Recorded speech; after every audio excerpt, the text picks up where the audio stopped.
can this contradiction, which, as you will see, is in its very essence nonconformist, how can this contradiction be communicated in the aesthetic form?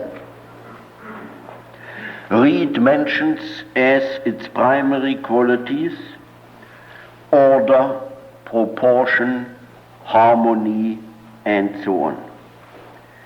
They are indeed essential qualities of the aesthetic forms, but they are neither, as he maintains, intellectual concepts, nor do they, as I suggest, represent the forces of oppression.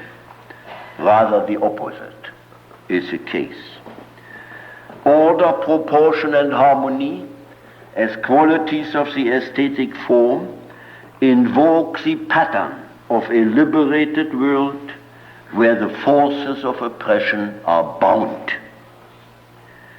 The aesthetic form indeed creates order out of disorder, but this order indicts and condemns the profound disorder of the established reality, and its central quality, the central quality of this aesthetic order, is that of the beautiful, the non-violent, the coming to rest, the fulfillment.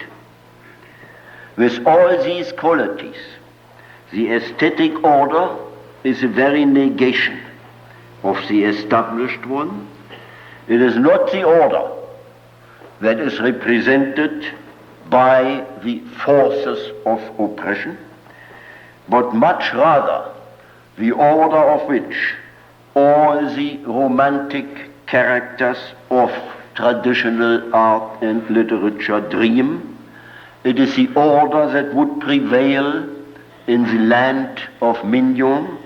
It is the order that would prevail in the land of Tristan. It is the order of Baudelaire's Invitation au Voyage. It is the order of the landscapes of Claude Lorraine, of Cézanne, of Monet. Now, to be sure, there is still another order represented and presented in art, and also given in the aesthetic form, namely the order which subject men and women and things to the raison d'etat, to the law of the community, to the moral standards of a repressive society. The order which demands resignation, control of the vital instincts, repressive sublimation.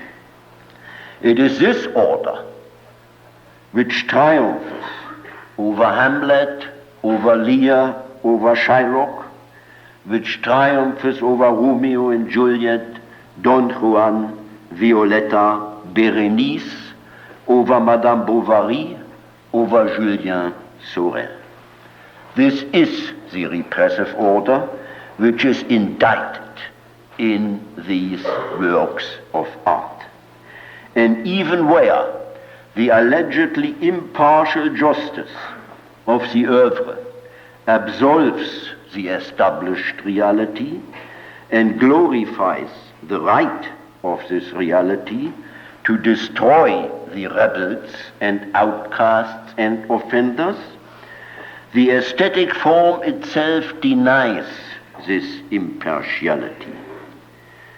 I think it is safe to say, and I hope you can correct me if I am wrong, that in the authentic works of art, no matter who wins, the final right, the truth, is in the passion and sensibility of the victims of the established order, of the outcasts, of the defenders, and not of their executioner. And the rationality prevailing in these works is not the rationality of the oppressors, which is that of the established order. I can give you offhand only two familiar examples. If I see correctly, the only real human being in Balzac's Illusion perdue is the whore Esther. And in Verdi's La Traviata, it is not the repressive father figure representing the established order, but it is the prostitute Violetta that is allowed to sing one of Verdi's most passionate and beautiful music. That is the denial of the poetic justice in the aesthetic form itself. To be sure, the aesthetic transformation of reality is an imaginary translation only, and it must be imaginary because as long as human freedom and fulfillment have not become real, only the imagination can project and make visible that which is not yet. In art, in authentic art, imagination becomes a subversive force. And I believe that this subversive force is inherent in art. Now, what is the conclusion of this brief analysis? If I'm right in what I'm suggesting, it would follow that art can fulfill its negating subversive function only as art, only through the aesthetic form itself. The political quality of art is nothing extraneous to art, and it can come to fruition only if art remains art, that is to say, remains alienated, dissociated from the established reality. A few remarks in explanation of this utterly reactionary thesis. I'm fully aware of it, and it wasn't really for me rather painful to work on it and to present it. I introduced the topic tonight by pointing to the problem of communication, namely to find words, tones, images capable of making the given reality appear in the light of its necessary negation. In order to be able to show that which is in the light of that which is not yet, and show it not in abstract concepts, intellectual concepts, show it not through a sociological or psychological analysis, but show it immediately in a sensuous form, intuitive. In becoming components of the aesthetic form, that is to say the poem, the novel, the painting, the composition, in becoming components of the aesthetic form, words, sounds, shapes, colors are insulated against their familiar use and function. This is a great achievement of the style. Words, sounds, shapes, etc. become transparent and transcendent. They open up a new and other dimension where the indictment and the hope, the joy and the sorrow of the human condition find their most authentic expression. But what then is the relation between art and revolution? If the subversive potential of art lies in its dissociation from and transcendence of the established reality, then it would follow that art itself can never become part of revolutionary practice. Then art could be revolutionary only through a revolution of the aesthetic form itself. Let me quote again, and this time in corroboration of what I said, what one of the most radical writers of our period, who certainly wanted to place art in the service of revolution, what André Breton said with respect to Courbet and with respect to Rimbaud. Both were directly involved in the Paris Commune of 1871. Courbet was fighting on the streets of Paris. He was present when the Vendôme column was overthrown.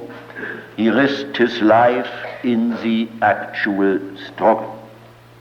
And yet, there is no direct testimony of the revolution in his paintings. There is no direct political content. I'm quoting now Breton himself. Everything happens as if Courbet had decided that there must be some way to reflect his profound faith in the betterment of the world in everything that he tried to evoke. Some way to make it appear somehow in the light he caused to fall on the horizon or on a roebuck's belly. End quote. And similarly with Rimbaud. He too stands on the barricades. He fights during the Commune. He drafts a constitution for a communist society. And yet, the tenor of his 4 poems, written immediately under the impact of the Commune, in no way differs from that of the other poems he had written before. Which means, according to Breton, that the revolution was in his poetry from the beginning and to the end. As a, I quote, preoccupation of a technical order, namely to translate the world into a new language. The political engagement thus would become a problem of artistic technique, and instead of translating art into reality, reality is translated into a new aesthetic form. The radical refusal, the protest against reality, appears in the way in which words are grouped and regrouped, freed from their familiar use and abuse.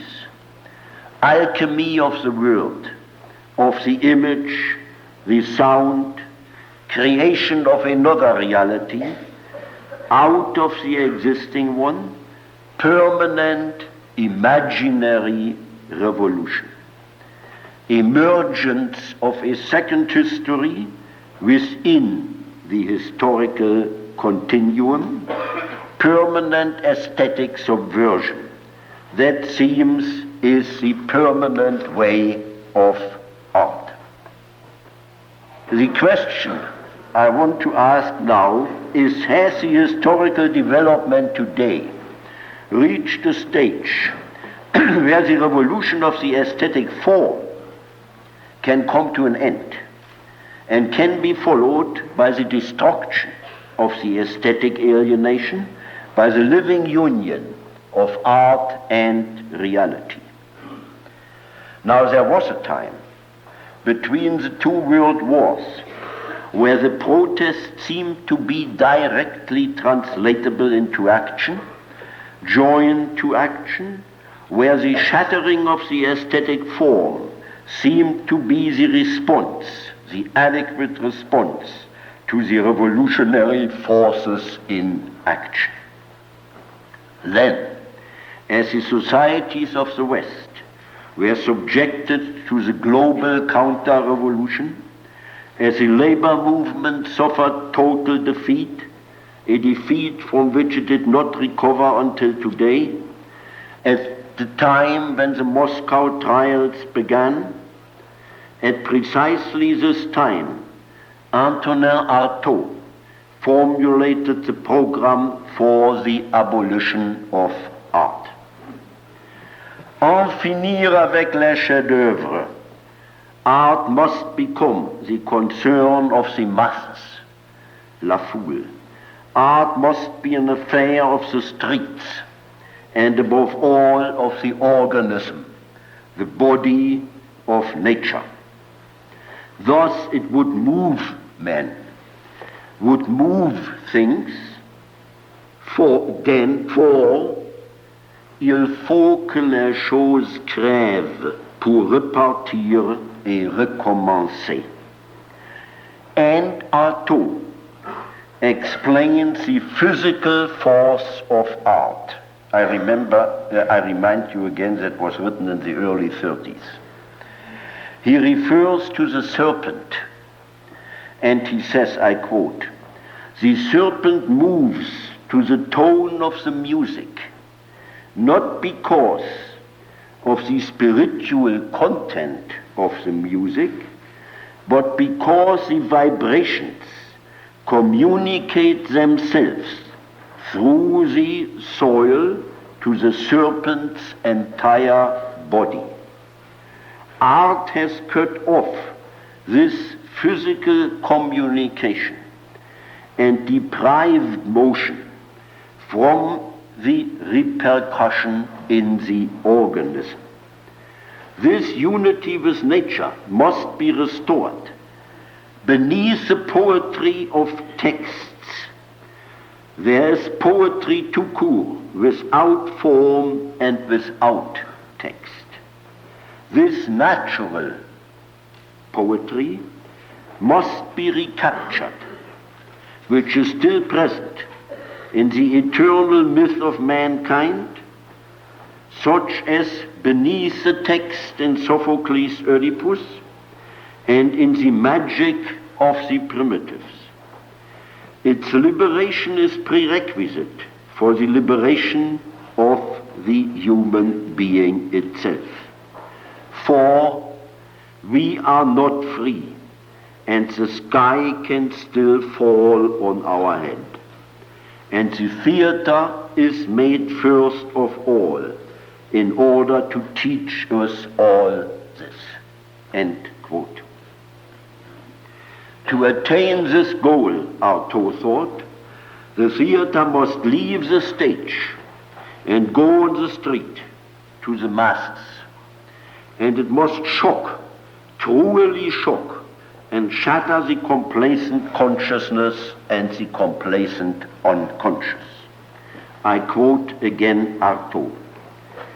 He wants a theater where violent physical images crush and hypnotize the sensibility of the spectator, seized in the theater like by a whirlwind of superior forces.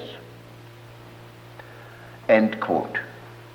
Now, already when Artaud wrote, the superior force was of a very different kind than he imagined, and this superior force seized man not to liberate, but rather to enslave and destroy him more effectively. It was the beginning of the fascist era. And today, what possible language, what possible image can crush and hypnotize minds and bodies who have learned to live in peaceful and very tolerable coexistence, even profiting coexistence with genocide, torture, prison, insane asylums, and so on. And if Artaud wants a constant sonorization, sounds and noises and cries, first for their quality of vibration, and then for that which they represent, we ask today, has not the audience, any audience, even the natural audience of the streets, long since become familiar with the violent noises, cries, which are daily equipment of the mass media and of reality, the daily equipment of sports, of the highways, the places of recreation? Violent noises can no longer break the oppressive familiarity with destruction. If, again, that is the case, it seems that even Artaud's most radical exhortation for a living art is no longer sufficient.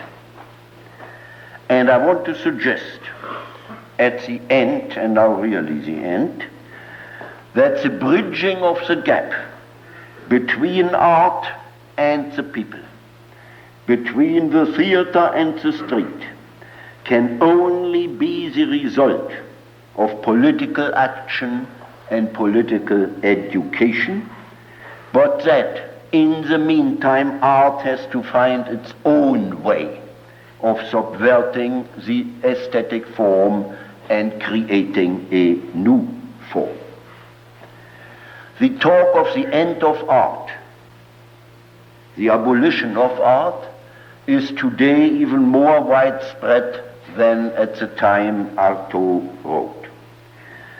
I believe it is only when men have come to see through the established societies, when they are seized, indeed, physically and intellectually, by the magnitude of the crimes and by the possibilities literally at hand to stop these crimes, that they set out to build a better world.